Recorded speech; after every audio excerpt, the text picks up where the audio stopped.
Le Maroc va adopter un projet de loi destiné à encadrer l'usage des crypto-monnaies. Un texte qui va encadrer notamment l'usage des stablecoins. Ces derniers, contrairement aux bitcoins, sont jugés plus sûrs, plus stables dans leur dénomination. La situation provisoire des charges et ressources du Trésor à fin août 2025 révèle une progression des recettes ordinaires brutes de 18,7% et des dépenses ordinaires émises de 16,5%. Il en ressort un creusement du déficit du Trésor qui s'élève à 54,1 milliards de dirhams. La cybersécurité est devenue une grande priorité pour les particuliers, les entreprises et même les gouvernements. Le Maroc fait partie du top 3 des pays les plus visés en Afrique. C'est dans ce sens que se tient la semaine régionale de la cybersécurité 2025 à Rabat.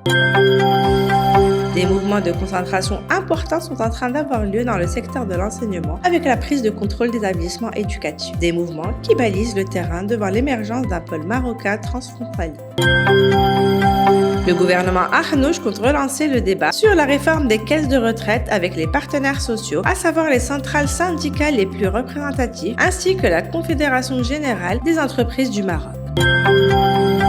À fin août 2025, les exportations des produits d'artisanat ont atteint un chiffre d'affaires de 822,73 millions de dirhams, enregistrant ainsi une hausse de 13% par rapport à la même période de l'année précédente.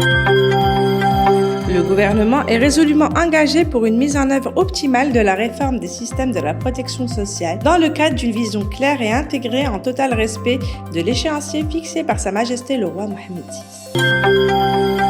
Les autorités lancent un programme dédié au logement locatif intermédiaire, un programme qui ressemble un peu aux œuvres que l'on trouve dans certains pays, notamment les fameux HLM, habitat à loyer modéré. De nouvelles mesures sont prévues pour améliorer la qualité des prestations dans les établissements hospitaliers publics. Des missions d'accompagnement seront engagées auprès des structures nécessitant un appui technique de la part des administrations centrales et régionales.